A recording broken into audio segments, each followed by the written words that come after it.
What is up, guys? Today we have a podcast today with Tymon Kolasiński. Tymon is a 12-time world record holder and arguably one of the greatest cubers of all time. His most notable achievements is becoming 5x5 world champion while getting world record average at the same time, getting the world's first sub 5 average on 3x3, doing it in the most clutch way possible,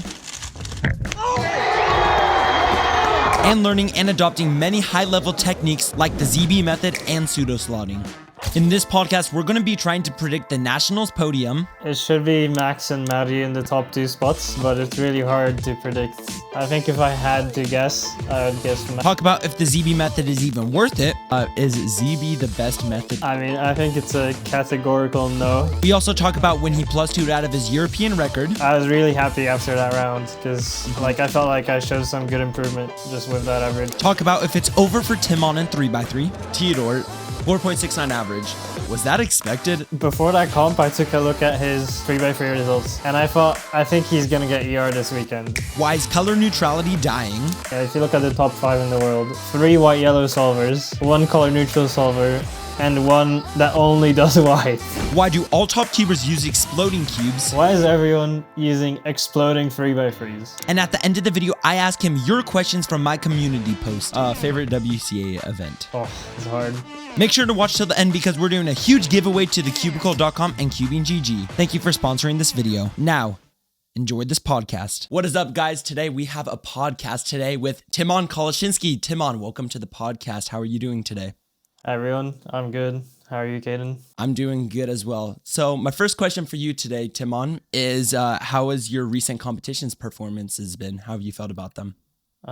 Some good, some bad. Yeah, it's up and down as usual.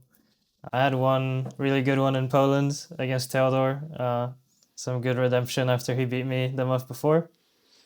But nothing too special. Just on a good streak of records and big cubes, I guess. Yeah, seriously. Oh my. I literally keep checking WCA Live and I just see European record like every weekend. Like you got 7x7 European record recently? Yeah, I think I have 3 comps in a row now where I've gotten a record of some sort. That's insane. 3 comps in a row. I don't think I have like a 3 comp PR streak right now. It's like really embarrassing. But dang, dude. What did you feel about the 7x7 record? Were you like happy with it or was it like... Well, the whole competition I was doing like pretty horrible. So, and I had like a really bad ER fail in 6x6 as well. I DNF'd out of round 2. So the next day was 7x7 finals, and so I was like really happy to get one good round, but I still didn't feel that good about it like after the comp because basically every round was like really bad except that one. Yeah, that sucks a lot. I've had like situations like that in competitions, like where I had this comp once where I got like 2 8-second averages, which I was averaging like 6 at the time, but I got PR single, but I wasn't even happy with PR single because I got 2 8-second averages, and it's just like, yeah, I think also it's like I got the 7x7 ER and I was like, okay, I'm back because it was in the morning, but then I was not back. Like it was a disaster. Yep, that's like me at every competition. I'm like, oh yeah, picking up the nope, just lucky round. Oh my. Wait, tell me about. You said you got redemption on Theodore. How did that go? I mean, so about a month and a half ago now, there was a competition in Warsaw, which was supposed to be Polish Nationals, but Polish Nationals got moved to November, so they held a different comp instead.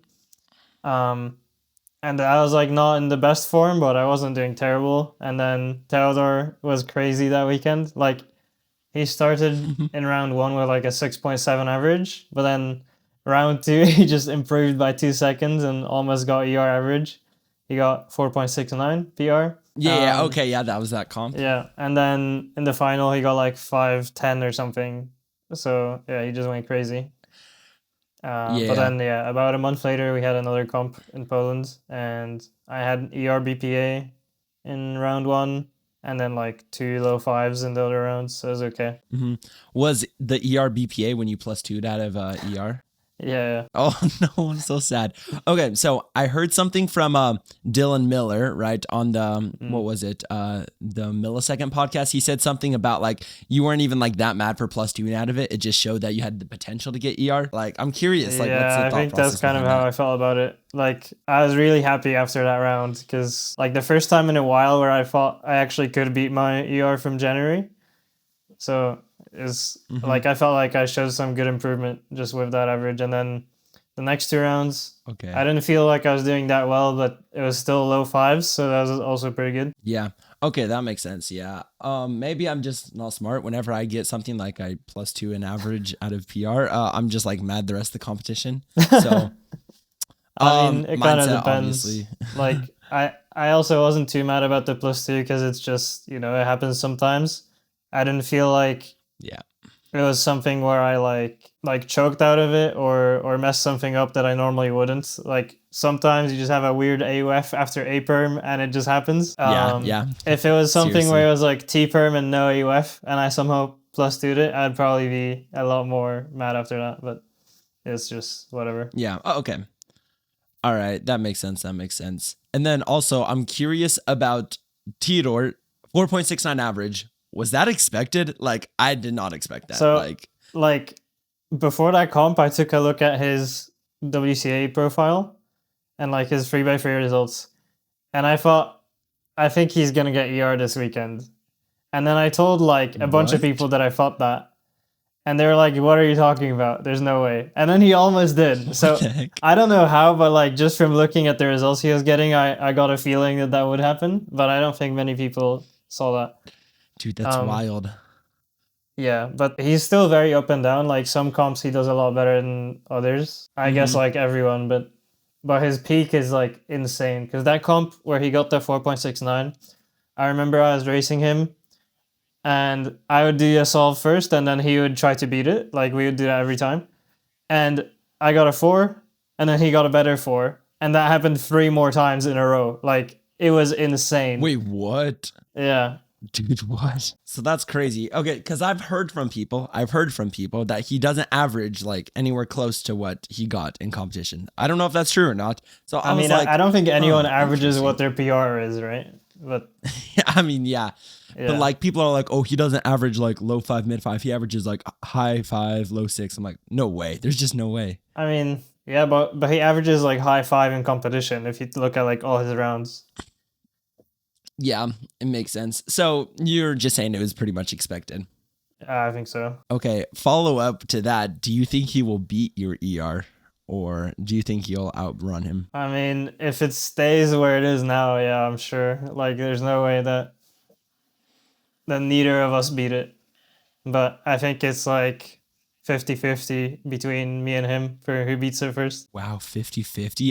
I would never think that. Like low key, I was like, yeah, Timon's got that in the bag. Like Well, 90%. I don't think but anyone else besides me in cubing is as focused with what time of season they peak in. So like right after Worlds and stuff, I try to learn things, which always makes me slower. So like right now, I don't feel like I'm anywhere near how good I could be. Okay, yeah. But I'm hoping if Theodore does beat it now, like I can get it back in the summer or spring. Okay, yeah.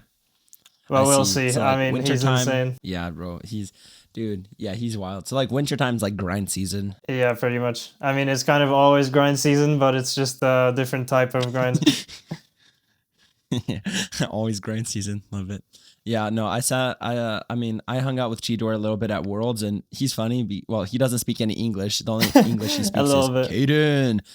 So he would just say my name and it was really funny. And like he would like use a deep voice. It was really random. But no, yeah, he's a freak of nature. He has like crazy turning. He's like, dude, like 9. How old is he? 9? Like, I don't even know, dude. Yeah, I think 9 or 10, It's- something like that. It's so impressive seeing someone at like 9 years old just like be so good. Actually, I think we can segue from talking about Theodore to talking about one of my topics, which is why is everyone using exploding 3x3s? And what I mean by this is like, if you take this 3x3, it just kind of turns normally. And like, if you grip it, it like stays together, right? But at Worlds, to just give an example of what I'm talking about, at Worlds in the semifinal, I got Timofey's cube. Like, we got our cubes swapped by the organizing team. And I immediately knew something was wrong as soon as I touched the cube, because his cube is so loose that if you just try to grip it, like, it feels like it's gonna fall apart. And so then I noticed it actually wasn't my cube, and it wasn't broken or anything, because that was my first thought, like, wait, is my cube broken? And then I was like, wait, this isn't even my cube. So then they swapped it back and like gave me an extra and stuff. But it's not just Timofey. Like, every one of the Chinese competitors that's at the top is using really loose and fast 3x3s. So like, this 3x3 for my standards is quite fast, and if I do that, like, it can do a U4, which is quite a lot. Like, on my mains, it's usually like U3 or U2. But on Ehang's cube, for example, when I tried this in New York in March, I think, you could do a U8, like, easily. It's just absurd. U8. And I think the reason that I thought of this when you were talking about Teldor is he's like the only new competitor that's really fast that doesn't use really loose 3x3s. So when he tried my cube recently, he actually said it was too fast, which really surprised me because I've always used really slow cubes. Interesting. Yeah. Yeah, but heck? until I thought of him and noticed that he doesn't use those really loose cubes, I thought, okay, maybe like fast cubes are just objectively better. But he turns like crazy and he doesn't use fast cubes, so who knows? Like, we just don't know. The sport is too new. Yeah, I thought I was the same way, right? Like, I used to think that fast cubes were objectively better just because, like, of all the fast turners. But then, like, obviously you have outliers like Luke Garrett, whose cubes are really slow and he turns really fast. And then... Well, Luke also just uses, like, any cube on Earth. Like, one comp he'll be using something really fast and one comp he'll be using something really slow. It's insane. And then he always changes his setup right before a final as well. Yeah. Wait, that's wild. What the heck? I know he's like crazy with this cube swapping. He'll just be like, oh, I'll just use this Moyu cube or this one. And it's just like so random. I remember at I think All Stars a year ago, we were talking about him like doing the cube swaps and like setup swaps right before finals at every comp. And then we're in the waiting area for the 3x3 final. And I see him like getting out lube from his bag and then putting it in his main 3x3. No way. Like, it's just unbelievable. There's no way. Oh my dude, I'm like the exact opposite. I'm like too afraid to ruin anything. Like, I won't lube my cube for a week before the comp. And then like I get to the comp, I'm like, I should have lubed my cube, but it's too late. Yeah, that's so relatable. And then it's just over. It's just over. And it's like, oh no, what happened? Yeah. So no, I've had 3x3s where I didn't change the setup for like a year. Like, I just didn't do anything to it. Yeah. Wait, no way. Well, okay, definitely for me in the past, but that's when I averaged like 9 and I was bad at cubing. No, I actually, funny story, many times at competitions, I would have people come up to me, try my cubes and say, how are you so fast? Your cube sucks. Like, many, many times. And okay, the setup, I'm not even joking, was like a GAN 11 on the loosest settings. I had like a 25% chance of popping yourself. It was really dumb. And then it was like D&M, and that was it. Oh my God. It was so bad. I didn't know how to set up cubes. Have you ever tried Max Sparks cubes? No. I don't know how they are now, but back in like 2019, when he was like by far the best in the world at 3x3 and all the big cubes, his cubes were like really rough to turn. Like, they just weren't smooth. It was so weird. That's interesting. Yeah. Why do you think he was that fast? He just got used to the rough cubes? I mean, his turning style is like completely different. I think he can make most cubes work because it's so like mechanical, if that makes sense. Yeah. He doesn't really take risks with how he turns cubes. Yeah. I've always thought he's had a very safe and secure turning style, which makes him so consistent. Yeah, for sure. Yeah. What do you think makes people use such fast cubes now? Like, because it's a very recent development, I feel. Yeah, definitely. In my opinion, I think it's the small fingers. I think small fingers, lighter turn force, looser cubes. I feel like that's a general, like, just like you go down that rabbit hole. And I feel like that kind of makes sense because like if you use like, wait, hold on, let me see if I have it. Okay. I don't have it, but I have like a 3x3 that's like this, but like huge. And if you use it too tight, you can't turn it. You have to put it basically on the loosest setting. And it makes sense because it's like a big cube. And that cube for me is like the Chinese cubers for like cube. So like that makes sense. that's just what I assume. And I don't know, they just practice a lot with it. Yeah. And like, dude, I don't know. If I'm being honest, I'm definitely one of those exploder cubes. My cube. My cube. Wait, I want to try this. How many? Wait, was that only you two? Yeah, but you have to like never mind. practice it. Yeah, I don't know. Also, it could be like, I don't know, but people will try my cube and say that it's like way fast, and I try everyone else's cubes and it's always slower than mine. So I don't know, except for like Yihang's cube. That thing's I haven't tried it, but I've just heard about it. So yeah. I don't know. Personally, I like faster cubes. Tighter cubes make my hands tired. That's just it. I asked Yihang's mom about it in New York, like with a translator, but she said something along the lines of, "We make his cubes faster, so he turns faster." Like that's the logic. But then she did also say what you said, which is that perhaps it's kind of a requirement when you have smaller hands because you just don't have as much power. But then it comes back to like what like Theodore like. I doesn't he like he must have small hands. He's 9 years old, that's right? True. He does have small hands, but he just doesn't care.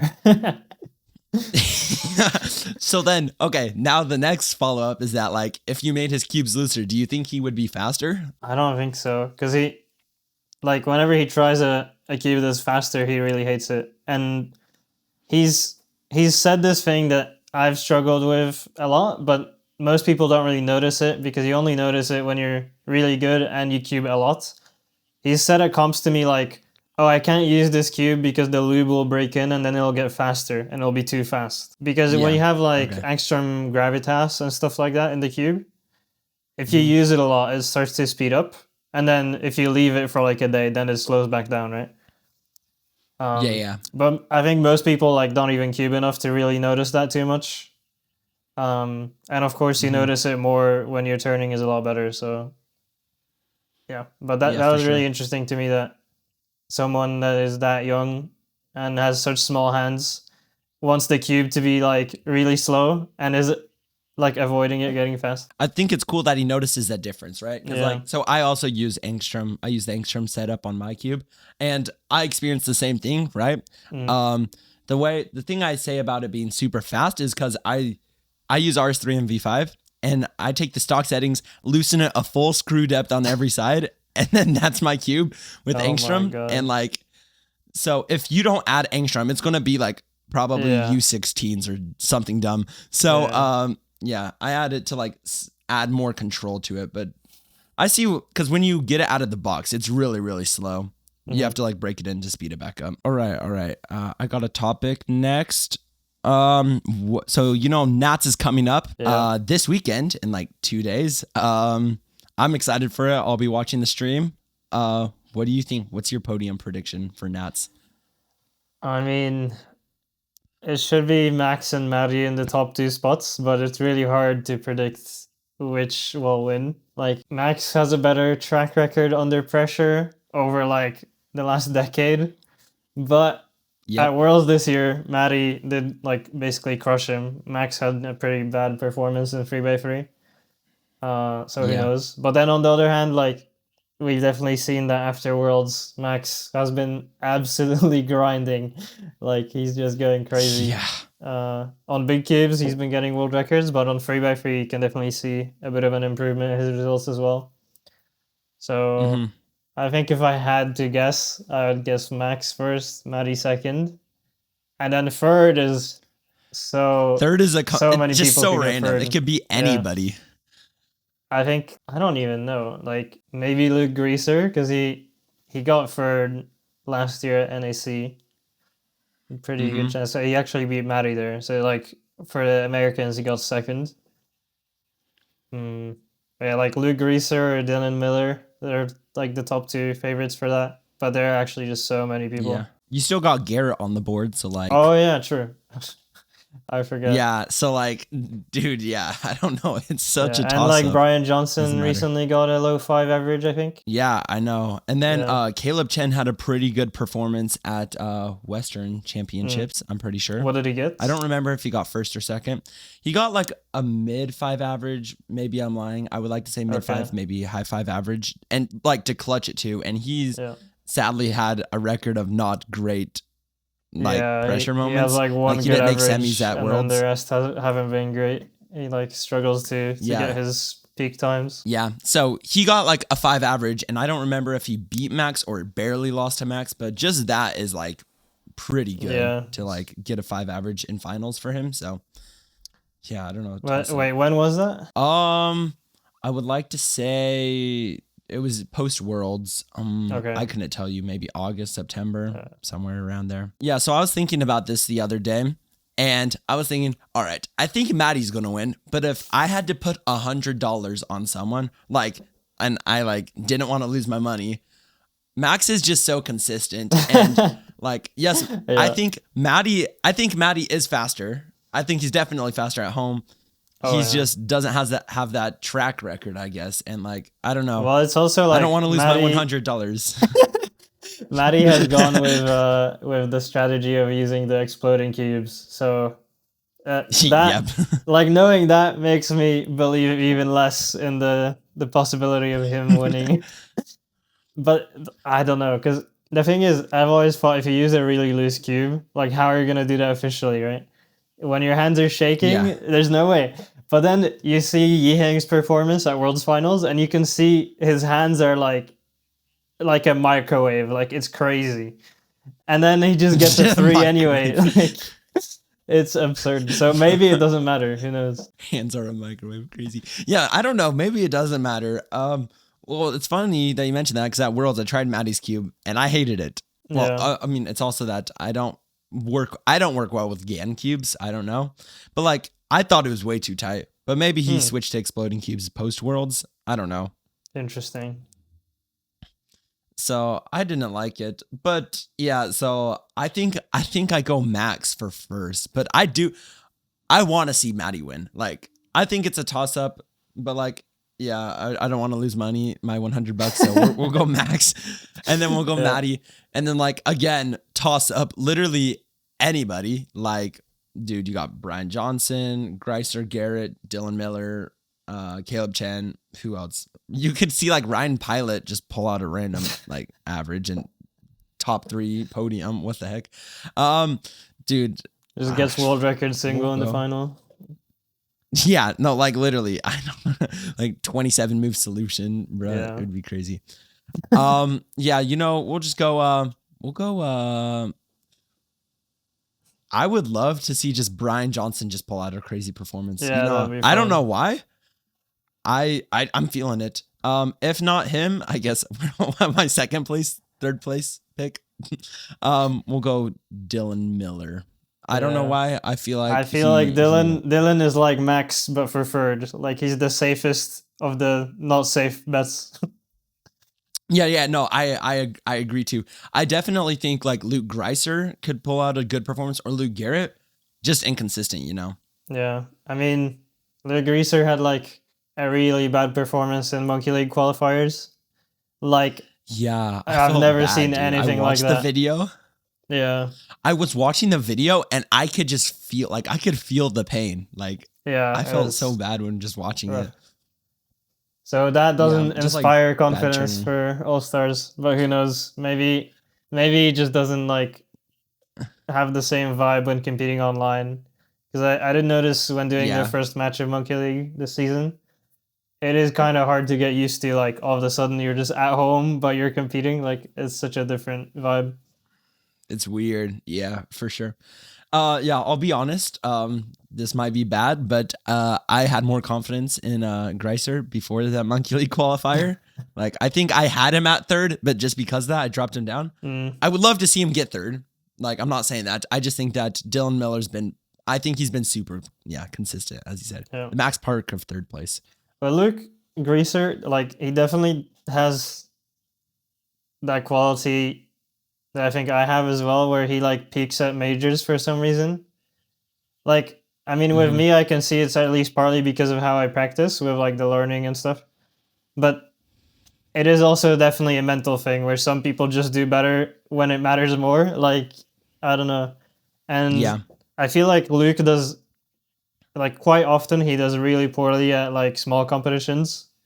But it happens pretty frequently that when it's a major, he like actually shows up and is at his peak. Yeah, I agree too, because like first round of Worlds, he gets like a 7-second average. And like, we were actually making jokes, right? I was over at the cubicle and Phil shows me a screenshot and it says God. Luke Greiser, second fastest cubing coach, cubing GG coach, and it was behind me. And I thought it was really funny. So like, Yeah. I was like, bro, he might not even make it to semis. And then next round, I bomb my average, don't make it to semis. He makes it to semis, and I'm like, oh, he might do it. And then he clutched. Like, I'll be honest, he Yeah. clutched it into finals. And then finals, yeah, pretty good performance. He beat his previous year, so I agree with it for sure. Yeah. Because like, if I was him and I averaged 5, if I averaged 5, I don't average 5, and got a 7 average to start the competition, Yeah. like it would be over. And for it's me. Worlds. My like, mindset would be it's cooked. insane. Oh yeah, it would be cooked. Like I started Worlds off with a good average and still bombed and didn't make it to semis. So yeah, I don't know. I think he's got the clutch. Yeah, it could be. You got a topic for us? Yeah, so another one similar to the first one I had is, why is color neutral disappearing from the top level? Because at the moment, I'm pretty sure I'm the highest ranked color neutral solver, and I'm like 4th. And then behind me, it's like a long way down until you get the next one. I think the next one is Max. Yeah, seriously. Let me just see real quick. We have Is it? Yeah, it has to be. Theodore is just white yellow. Same for Ruihang. And then Max and Luke Garrett as 7 and 8 in the world. What about what's his name? 494 average? Not Luke. It's Zhao Kun like Li. someone else who has a 4. Yeah, isn't he Yeah, color neutral? I think he is, yeah. But if you look at the He's top the 5 only in the Chinese world, cuber. yeah, if you look at the top 5 in the world, there are 3 white yellow solvers, 1 color neutral solver, and 1 that only does white. Like, it's absurd.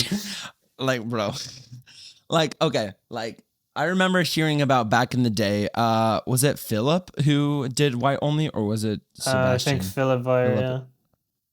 Yeah, Philip. He did like white only and was like crazy. I was like, all right, like this isn't gonna fly in like a couple years.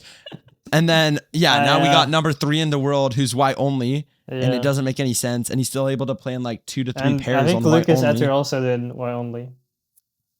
Oh yeah, Lucas Header, white only. And it doesn't make any sense to me. White yellow makes sense. I'm white yellow also. Okay, and like the other day I was watching like some of Matty solves. I saw him doing color neutral solves. And then I watched his example solve video of him from like 3 years ago. It just popped up. I was like, oh, watch this. And I was just seeing he was doing way better solutions on like blue cross than white cross. I was like, I should become color neutral. I did like 10 minutes of practice. I was like, no, I'm not. And so it is very I difficult to decided- get used to. But there have been a lot of like top cubers in the old days, so to speak, that did switch after they got to a high level. Like Patrick Ponce and Sankyuk Nam both did that. So I think it's definitely possible, but the question is like, is it even worth it? Because like all the top cubers now are just doing white yellow. Because like that's what I was thinking. It's like I was like, I should become color neutral. But like if I spent the same time trying to become color neutral, practicing my ZB Alex and prediction, I'd become way faster with white yellow, and I don't think it'd be even close. So like, okay, here's like a follow up to that. If you had someone who is like just got sub 10, was white only, what would you recommend to them? Oh my god. Well, I think like anyone who's white only, I always recommend them to learn yellow. Because it's like, I think I started with just white actually. And then when I was averaging like 20 or something, I learned yellow. Obviously, it's a lot easier to learn when you're averaging 20 than when you're averaging 10. But I think it's pretty doable. Like, especially considering that like very high level solvers have switched to CN, which is even harder. Like, I think anyone should be able to learn dual neutral. Because once you have dual neutral and it's like opposite colors, any block of two pieces, like a corner and an edge, that is on the cube is like it contains white or yellow or like one of the two opposite colors. Yeah. So Mm-hmm. like once you have It's two usable, opposite basically. ones, you can use any block. Like sometimes it'll not be worth it or like it's hard, but it gives you access to it. And past that, like I guess it's just diminishing returns if you learn more colors. But if you only do one color, like you're missing so much, and sometimes you just get like the worst cross ever, and you're stuck with that color. Like you can't do anything. Yeah, I've had that thought before. Like, I don't know how Yufeng dude does it because like I'll see this white cross. I'm like, nope, I'm not doing that. And then like right after thinking that, I'm like, yeah, what does Yufeng do on this cross? Like, dude, I couldn't tell you. I couldn't even predict the cross. Like, what? It doesn't make sense. Yeah. So, dude, I just don't get it. It's kind of impressive, low key. Yeah, and it's like I just went to his profile to check if he's maybe less consistent than the other cubers, but it doesn't seem like it. He just deals with it somehow. He's just got the Chinese cuber buff. Like, it doesn't matter. Yeah. He'll still just be fast. I definitely have to agree with you on it. I think, white yellow's 100% always worth it. I get a lot of people who are white only. I'm like, all right, you have to become yellow. Like, it'll take like 2 weeks and then you'll be used to it.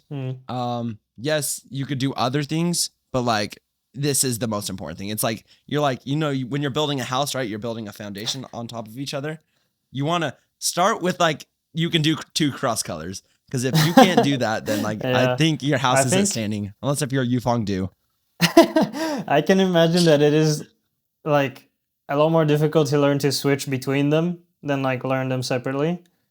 Because for big cubes, I only do white. Because on big cubes, you need to know, like, while you're doing centers, you have to think about where the centers go. Like, you have to know the color scheme. So I've found if I try to do opposite colors, and I have to, like, switch which color is above which color on every solve, it's, like, impossible for me. I had a period of time in, like, 2019 where I was trying to be color neutral on big cubes. But what I ended up doing instead was I just did 3 colors that are adjacent. So it was like, out of the 3 sets of 2 opposite colors, I just chose 1 for each. So then I wouldn't have to like switch the same color scheme to like the opposite color scheme, if that makes sense. Okay. Oh, I see. Like, I think I only did white, red, and blue or something like that. That's so random. Yeah, but then crazy. Yeah, I found even that was like a bit too hard on big cubes for me to just switch between them all the time. Because also the benefit is a lot smaller on big cubes. Yeah, I don't think it doesn't seem like it would be worth it to be color neutral. Like, is Max color neutral? I've seen him do like. He is. I mean, he does Redux. So that's it's a bit different. easier on Redux, but it's pretty much the same.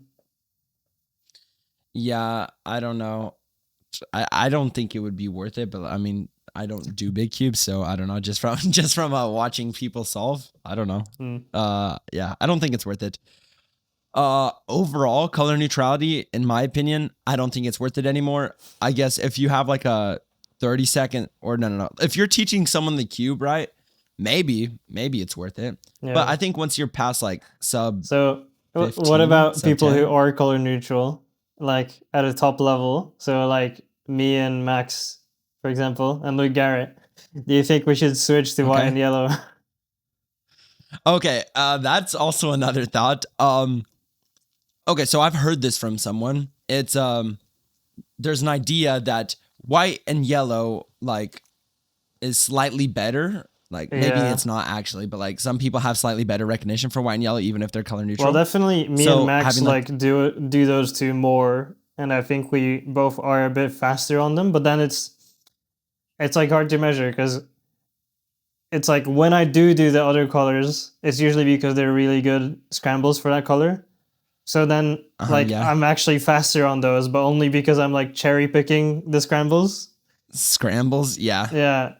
Whereas if I just do like an average of 100 on each color, I will actually be a bit slower on like non-white and yellow, I think. Yeah, which makes sense. So I mean, I think the idea that makes the most sense to me is doing white and yellow like with a heavy bias, and then if the other four colors are good, like you got like an easy X cross or like you're able to see 3 pairs, I think go for that. But like you could also go for the Matty strategy where he just like looks at the cube for 2 seconds, picks a cross color, and then just like goes. Well, I think that's the only way to do it, because if you spend more than like 2 seconds picking your cross, I found this is an issue I have in comps actually, is like I take a while to pick a cross, and by that point it's just cooked. Like if you take 5 seconds to choose a cross, it's too late. Like that solve is you could just get a DNF at that point. Yeah, I had to solve my last comp. So it was like I was looking at the cube. I was like, "Is white good?" No. I look at yellow. I'm starting to play. And I'm like, "There's no good first pair." So I go back to white, and they say 8 seconds. I'm like, I just took 8 seconds to choose white cross, and it was just over. I don't think I was able to plan first pair, but it was like the most garbage first pair ever. Like it was like, and it ended up being like a 7. And yeah. So like even for dual neutral solvers, like it's hard. Like if you don't just like pick up the pace. What do you think the solution is for color neutral solvers? I don't know. Like, I mean, you definitely have to just force yourself to pick the cross really quickly. But it's always a balance between like choosing it quickly and choosing a good one. I don't really know how to go about it. Mm-hmm. Have you ever had the thought before that you want to switch back to just being dual neutral? Yeah, I think before Euros 2022, I did like an average of 100 where I only did white and yellow. And I don't remember if I got PB or if it was like really close to PB or what, but it was like an insane average of 100 for me, just like first try. So I remember back then I was actually considering it. And I've had other times where I was like trying it out, but I always ended up just doing what you said basically, where I like default to white and yellow, but if I see something good on another color, I do it. Okay, that makes sense. What held you back from like switching to white and yellow? Did you like get a good It's just kind of the temptation of like an easier scramble, because you just have it in the back of your head like, oh, there could be a better way to do this. I have to check it out. No, that's what inspired me the other day to become color neutral for 10 minutes, and then I quit after 10 minutes. But I was like, dude, this scramble has an insane blue cross. It's 3 move X cross. And then I'm just like, well, I'm never going to see that in comp. Even like as someone who can't really do it, it's already tempting. But once you can do it to a decent level, then it's like impossible to avoid the temptation of like trying the different colors. No, you can't go back. It's so over. Yeah. I guess a kind of a follow-up question about it. I'm curious, what's more important, choosing a good cross +1 on a color, or just planning as much as you can, so cross +3? I mean, honestly, I think I would take planning 2 pairs over a good X cross. So if you can plan 3 instead of getting a good X cross, it's like definitely worth it. Obviously, with a limit, sense. Like if the 3 pairs are taking you like 30 moves, that's not it. But yeah, of course, yeah. I think I'm in the same boat for sure. Okay, it depends, because like if it's like 4 move X cross, you should be planning your second pair because it's 4 moves. So yeah, I think I'm in the same boat for sure. Planning more is better. Yeah. Okay. Wait, was that my topic or was that your topic? I think that was mine. Oh yeah. Okay. Yeah. Okay. Next one. I think this one's an interesting one. People definitely like it. Is ZB the best method for everyone? I think I know your answer, but just walk me through your thought process. Yeah. I mean, I think it's a categorical no, because like if you want to be as fast as possible, but you're realistic about how much you practice, ZB is just clearly not the best, because like for me as a professional cuber who practices like many hours every day, it took about like, okay, at NAC 2024, I already knew over half of ZB, right? But then after that, I learned it like fully. And still, it took me like a year to get back to the level that I was while practicing like somewhere between, What? I don't know, 6 and 8 hours a day the entire time. So if you're someone who cubes 2 hours a day, like there's just no way that you can learn all of it and then be better with ZB than you would be with CFOP. Having said that, you can still like do it just for fun, or you can increase how much you cube. But if you just care about like being as fast as you can, I think for most people it's not the way to do it. That's interesting. All right, so you'll have to hear my thoughts. Well, okay, first off, I'll start off with I finished learning ZB last November. Wait, wow, it's almost been a year.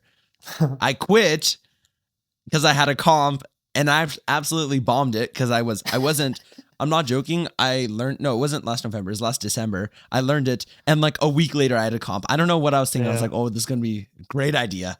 No, I bombed it. That was the comp where I got 2 8-second averages and then PR single 524. And the 524 was with CFOP. It wasn't even with ZB. So I just quit ZB after that.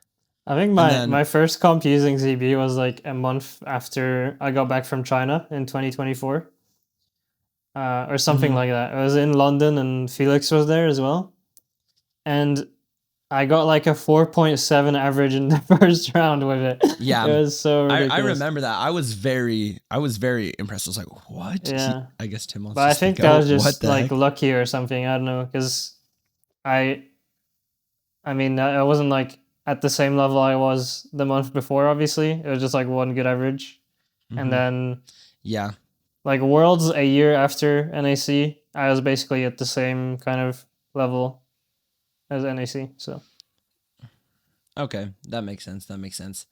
Yeah, so I switched back to CFOP, but then after that I went to Worlds and I saw Xuan Yi solves and I was just like, what's so funny is, so you did a podcast with Luke and you guys were like, oh, I saw Xuan Yi solves and I was like instant ZB. And I remember thinking that before the comp. I'm like, there's no way his solves are like that good. And I saw them. It was like super random. I sat down at a table and then he sat down across. I'm like, he's sitting at the same table as me. So I was just like staring at his solves and I kind of felt bad because I was just like watching him for like 10 minutes straight. But they were so impressive, like incredible. And immediately switched, got home, then relearned ZB in like 2 weeks. And you said it took you a year. It actually only took me about a month to get back to where I was. I mean, I'm obviously slower. Do you mean where you was with ZB or where you were with ZB where or I was like CFOP? Where I was with CFOP. Okay, I see. That's crazy. So I was mid 6 to high 6 and then low 7 on a bad day with CFOP. And I went back there with ZB, right? I was back to, I wouldn't say I was mid 6, but I was high 6 with ZB. And then football season started, which I played football. And then I hadn't practiced much. So I went back to like low 7. But then I got an injury. I tore my labrum. So I got back to cubing. And I've been practicing for like 3 weeks. And I'm like low 6 now with ZB. So I don't know. But I haven't gotten a single good result with it yet in comp. So I don't know if it's good under pressure. Interesting. So, I guess maybe a part of it is until you get like, what usually for most people at least, I find people don't develop like good last layer look ahead until like around mid 5 or low 5 average, like global. So I guess maybe when you don't have the look ahead for like the last part of the solve, the ZB doesn't actually make you that much slower because you'd be pausing either way. Do you think that makes sense? Yep. Yeah, I'll have to 100% agree with you on that. Because like your CFOP was probably just like crazy and you switched to ZB, so it made you a lot slower. I think my OLO PLL wasn't really that great anyways. So the switch didn't even make me slower. So yeah, I see. And then just a little bit of practice. So yeah. The one thing that did make me slower. So okay, I've actually known like UTL, H and Pi for like I finished learning all those algs when I averaged like 8 or 9. I don't know why. I just wanted to learn them really badly. So H and pi I'm actually really bad at, but the other ones I'm good. So the worst part for me is ZBLS. And I'm curious if you ever had trouble with ZBLS, because for some reason that's the worst part. That's the hardest part for me. Okay. Do you have like specific pairs you struggle with? Yeah, I'm like, let's set up a case. How can I set this up? Like this case right here with like edge in front, white top. I hate that. I hate that case. Like, or where like the other case that's also like it, like that. Yeah, I just set these up because I struggled with these two like crazy as well. No, yeah, I hate those ones like so bad. Like the thing is, the algs are good, but they're so hard to recognize because they look the same basically, but they're two different cases. Yeah, yes. And I have a friend who's learning ZBLS right now. He averages like 10, but he's just doing it for fun. Yeah. And he got to these cases and he was like, dude, how do you recognize these? And I'm just like, I don't know. I just practiced it a lot. But yeah, I remember at the start, whenever I got one of these in the solve, it was like, sometimes I'd just get it instantly and it would be good. But like the other half of the times that I got them, it would just be a complete disaster. I have like a 50-50 chance of recognizing it instantly or just like it's over. Yeah. Well, okay. If you were to compare that case to a ZBLL or a ZBLL set, it would be this devil right here. Oh yeah. These ones. Well, wait, do you not think that 2GLL is harder? Because it's symmetrical. Do you think the COLL? Okay, I don't have. Okay, it's weird. Well, I've been using that set for a while. What's funny is that was the first ZBLL set I ever learned. I saw that it was symmetrical, so it would be less algs, so I learned it first. Okay, I see. Yeah, it is less algs, but it's more recognition because. Yeah. Well, for Shwani, it doesn't matter because he just learned it from every angle for every case anyway, right? But most people, when they first learn ZB, and this is usually how I recommend to do it as well, is like, if you get a U case, like, just learn to recognize it from one side, and then learn the other sides if you want. But with 2GLL, like, you just have two sides, and same with, like, diag H, because, like, this side and this side look the same. Whereas the ones where it's adjacent, let me set it up. Like, you have the two matching pieces that you can, like, recognize where they are, and then you can have a set angle for it. Yeah, it's true. I just have a problem. So there's like 4 of those cases that look like super similar. There's like one piece different, and I've just never gotten good at recognizing them. Okay. Well, so like my 9-second brain back like 2 years ago thought that it was a good idea to learn the 2GLLs because it was less algs because symmetrical. So I've actually like, I still use the set angle, but I feel like I have a really good general idea of what each case is very, very quickly. I can't really explain why. I think it's just because I learned it a while back.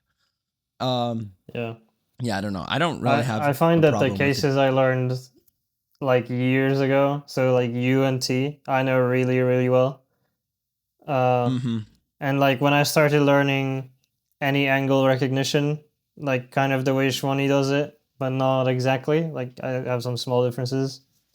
For U and T, like I already knew most of them just because I've seen them so many times for like the last 10 years that it's like already in my brain, even if I wasn't really using it yet. It's funny that you mentioned that because that's the exact same thing I'm undergoing like right now. I've been learning all the recognition angles. I would say I'm 95% of the way with T, and like I didn't actually have to learn any of them. Like you said, I would just like go to Alg Trainer and then set them up from the front. And then like, I just knew them. Like, I didn't know how I knew them. I just did. And it's the same thing as you said. I just used them for so long. And same with you. But then everything else is like cooked. Like I'm done. Wait, like, dude, can you recognize this one? Two-sided. Okay. Here, let me set it up. Is it this guy right here? No. Oh, wait. Okay. I think it's then this guy. Yeah, that's correct. Okay. Yeah. I think my U is a lot worse, but my T is definitely solid. Yeah. I've found that I already knew all the ones that have like sets of 2 like matching pieces and stuff. But the ones where it's like diagonally matching and then like diagonally opposite, I didn't know how to recognize from the other angle, so I like had to consciously learn it. Yeah, those ones for T and U are definitely like the devil. I hate those. Yeah. So, but every other case with like, the other ones are so very easy to recognize. Yep. Yeah. I had a follow up about something ZB, but I don't remember. So I guess we'll just move on past it. All right. What do you think the podium at Polish Nats will be? It's happening in about a month. Or Okay. I think it's like 3 weeks now. Yeah, coming up. So, all right, off the bat, you, Theodore, Olaf. Who else? Who else is like fast? I can even make it. Radosław Marcinek won it in 2023. Okay. And then okay, I gotta pull up the rankings. I swear I know them. You're good. I swear. All right. I'm gonna pull them up too, because like I don't know them. You 3 guys are like the only guys that I know from Okay. that are fast. So there's also like Kajetan Opach with 564 PR average. Okay. And then, but he doesn't compete a lot, so I wouldn't have him as like a favorite for a major comp like this. And then Szymon Musiał. Okay, yeah. 576 is pretty similar. I don't think he competes much either. Yeah. And then Olivier Schubert's is like Theodore's age, or like maybe a year older or something, and he has a 587.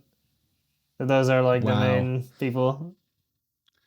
Okay, low key, I didn't realize Poland had this many sub-6 averages. I thought you guys had like 3, and it was you, Theodore, Olaf. Yeah, I saw one of your topics was like, why aren't there more sub-6 people? And I was like, what do you mean? There's so many. Yeah, no, I'm just like an idiot. Well, I meant like basically I meant like from like the average cube. Maybe the United States just sucks, or maybe just my region. There's like 2 that are sub-6, except they're not actually sub-6. They just got sub-6 averages. So yeah, I see. But honestly, just for the podium, I haven't seen much of those guys solve besides you top 3 guys. I'll go you for the win. Hopefully that doesn't add too much pressure. We'll go. I want to see like Olaf pull off a good performance. We'll go Olaf for second, and then we'll go Theodore for third. Okay. I think it's very similar to All-Stars this weekend, where it's like the top 2 is basically locked, and then third is it's less up for debate than All-Stars, but it's pretty similar, where it's like a lot of people could get third. Yeah. Yeah, for sure. What do you think? I mean, I think, like, I don't like to predict comps where I'm competing, but if I had to, I'd put Theodore first, and then me second, and Olaf third. No way. You're just saying that so you don't jinx yourself. No, bro. Who knows? Who knows? I mean, like, Theodore's good, but like, I just don't see it. I mean, okay, I do see it, but like, nah, you're. You know, I have enough wins. It's about time Theodore gets one. Like, I think. Yeah, you're just ripping the win from the little kid's hands. This is Theodore's year, to be honest. Yeah, well, we'll see. I'm excited for it. Is it going to be live streamed? Do you know much about that? Yeah, I think there's going to be a stream for the whole thing, but it's going to be in Polish, unfortunately. Yeah, I'm probably going to be asleep when it happens. I'm just realizing because, I think your day is during mine now. But I mean, like, maybe for you right now, maybe not for like the 3x3 finals, because that's in the evening. Okay, yeah, because like it's evening for you right now. It's morning for me right now. So yeah, so I'll watch 3x3 finals. We'll get that. Okay. Here, 1 second. Let's go back to the topic sheet. So my topic number 4, which you thought was really funny, was why aren't more people sub-6? Which I guess you thought that was a funny topic. I'm gonna need some clarification on what you mean. Basically, I feel like at least how top cubers portray it is becoming sub 6 is like not that hard, but like from my area, there's like nobody sub 6. There's nobody. No, Like, I mean, okay, so the fastest people from my area is Samir, Agarwal, and Max. They both have mid 5 averages. Don't average sub 6 at home. So yeah. but I guess having a sub 6 average doesn't mean you average sub 6. So like that. Yeah, I Yeah, mean, I don't know. Okay, if we're talking about PR average, then there are almost 100 people that have sub 6, or I think they're like Yeah, 90. Mm-hmm. So there's quite a few, but for like actually globaling sub 6, there are not that many. But I think it's because it like if anyone says it's easy to be sub 6, like they're completely just lying. It is unbelievably difficult. The people that are globaling sub 6 are people who have like way more than 10,000 hours in 3x3, you know? Like, Yep. it is just absurd. Makes sense. Okay. So then shifting it a little bit over, I guess I'm just using this as a way to help myself. I'm on the cusp of sub 6. What do you think is the difference between someone who isn't sub 6 and is sub 6? I mean, it really depends on the solver. I think, especially as you get to a higher and higher level, the kind of advice that you'd give someone it becomes more and more individual. Because at like a really low level, like let's say someone is just learning CFOP and they average like 30, you can pretty much give anyone at that level the same advice and it will work because the advice is like just learn CFOP. And then once they know full CFOP, then it starts getting a bit more individual, but it's still like everyone's just learned CFOP, so they have like the same areas they need to work on because it's all new. But once you get like familiar with the method and like pretty good with it, then you have some areas that you've like mastered and some that you haven't, and you actually have to figure out like what those are. Yeah, makes sense. So like I experienced a lot of that with like coaching. I'll get random emails because like I have my email on my YouTube channel and they'll be like, hey, I average sub 15. What do I do? Can I get free coaching? And it's like really funny. And they're just like, and I'm like, one, no free coaching. And two, I can't just give general ideas because just the same thing you said. So it makes sense. But okay, I guess a little bit of a different question. What do you think is the most important thing for becoming sub 6? With CFOP or with ZB? Let's go both. Okay. Okay, well, assuming like you know your method fully, then for CFOP, I would say look ahead. And then for ZB, I would say like being very comfortable with last law, last layer. Because like if you're not, then you have such big time losses whenever you get a case that you're like not familiar with. But with CFOP, it's such a simple method by comparison that is basically all about like how many pauses you have. It's kind of more similar to big cubes. Like obviously look ahead matters in both ZB and CFOP a lot, but with ZB you're almost always gonna have a pause before ZBLL until you're like Schwani. But it's just about how big that pause is, because if it's like under half a second, which is like world-class level, I would say, then it's fine. But you have to be able to do that like under half a second consistently, which is really difficult because almost everyone has cases that like they find really easy, but then they have, let's say, like 100 cases or 150 cases that they don't even really think about that they're just horrible at. And whenever they get one of those, it takes them like a second to recognize it, right? Yeah. Okay. Where do you think turn speed compares on that scale then? Not for ZB, for CFOP, compared to look ahead. Yeah, well, I think with ZB, it's less about speed and more about accuracy, because I find it's very hard to not lock up on ZBLLs because there's so many more algs, so you don't really practice them as often. But with CFOP, turn speed is pretty important, but it only matters once you have look ahead in a way, because if you're turning really fast but you have no look ahead, it just makes it even harder to look ahead. So you just have like even more pauses. Okay, makes sense. So develop look ahead, and then turn speed. Yeah. Okay, that makes sense. I mean, I think it's good to work on both, but in actual solves, you don't really get to use that turn speed until you have a good look ahead, right? Yeah, okay. Makes sense. Okay. All right, before closing, we're going to do a rapid fire interview with you, okay? I'm just going to throw out questions, you just like answer them. First question, do you know what drills the Chinese cubers use to improve so fast? I mean, I'm sure there are a lot I don't know, but I can tell you the ones I do know. So one is doing like inspecting the start of the solve and then doing it blindfolded. So usually they do get a scramble, predict 3 pairs, and then like tilt their head upwards so they can't see the cube, and then do the 3 pairs, and then hopefully they've solved 3 pairs. Yep. That's like one that's obviously very famous for making them good at inspection.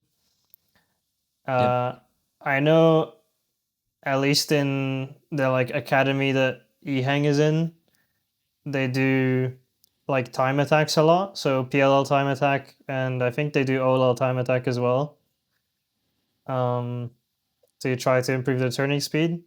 Now I'm not sure like why they do that kind of practice for turning specifically, because it seems a bit counterproductive to me. Like I would try to focus on turning accurately and not just like spamming algs and doing it timed, because from my understanding they usually do it just like as fast as possible, but you know, it works for them.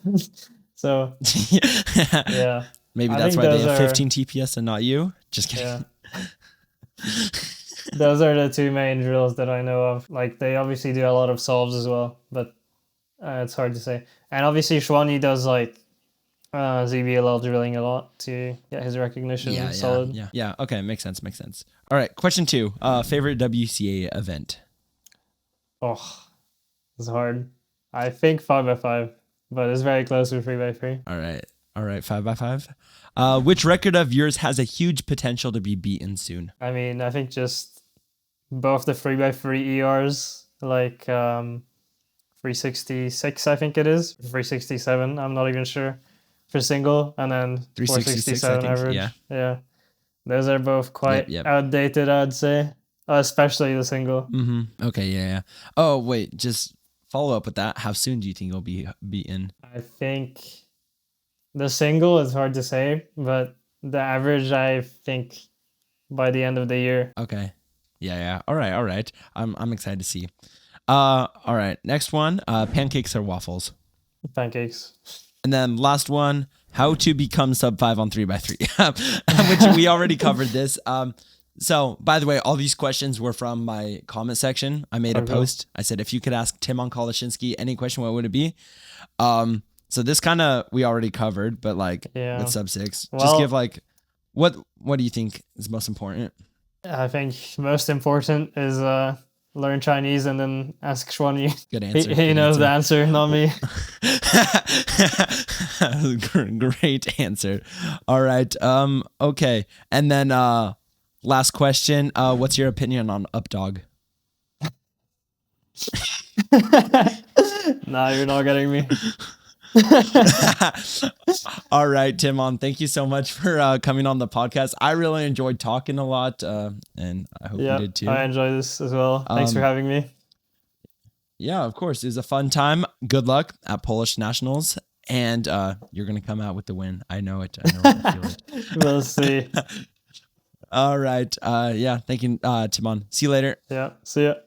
Thank you for watching the 1 hour podcast. To enter the $30 giveaway, all you have to do is subscribe and comment on this video. I'll choose a winner a week from today, so you better subscribe.